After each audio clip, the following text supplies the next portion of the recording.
Praise the Lord. The best wishes to you and your family members in the name of God. దేవుని నామమునకు మహిమ కలుగును కాక. దేవుని నామం పేరిట మీకును మీ కుటుంబ సభ్యులందరికీ శుభాభివందనములు. ఈరోజు దేవుని వాగ్దానం. Today God's promise. నా దేవుడు నా ప్రార్థన ఆలకించును. మీకా గ్రంథం 7వ అధ్యాయం 7వ వచనం. My God will answer my prayer. The book of Micah chapter 7 verses 7.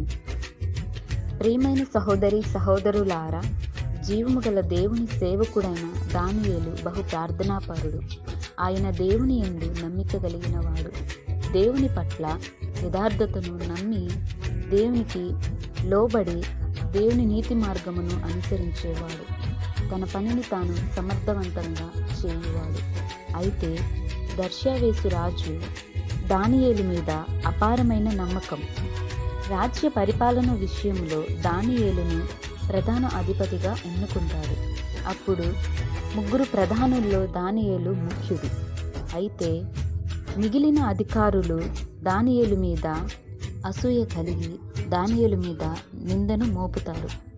అప్పుడు దానియేలును సింహపు బోనులో పడవేసెను. దానియేలు యథార్థుడై తన దేవునికి ప్రార్థన చేయుచుండెను. దేవుడు తన ప్రార్థన ఆలకించి సింహపు బోనులోనికి దేవదూతను పంపించెను.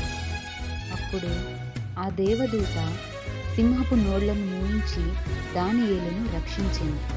దానియేలు దేవునికి కృతజ్ఞతాస్తుతులను చెల్లించుచు, కాబట్టి మన జీవితాలలో కూడా దానియేలు వంటి విశ్వాసము, నమ్మిక. దానియేలు ప్రతి విషయంలో దేవుని మీద ఆధారపడ్డాడు. కాబట్టి మనం దేవుని పట్ల భయము భక్తి కలిగి వినయము విధేయతతో దేవుని ఎప్పటికీ ఆరాధిస్తూ మన ప్రార్థనా విన్నపములను దేవునికి తెలియజేద్దాం. ప్రార్థన.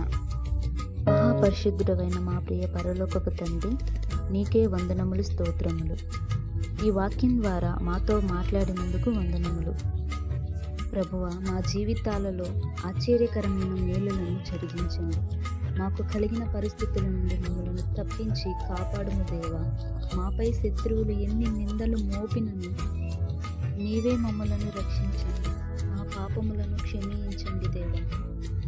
అలాగే దానియేలు వంటి విశ్వాసము, జ్ఞానము గల వారముగా చేయమని, అట్టి దయాహృదయమును మాకు దయచేయమని, నా ప్రార్థన ఆలకిస్తారని నమ్ముచు నజరేయుడైన యేసుక్రీస్తు అతి పరిశుద్ధ నామమున వినయముగా ప్రార్థిస్తున్నాం తండ్రి. ఆమేన్.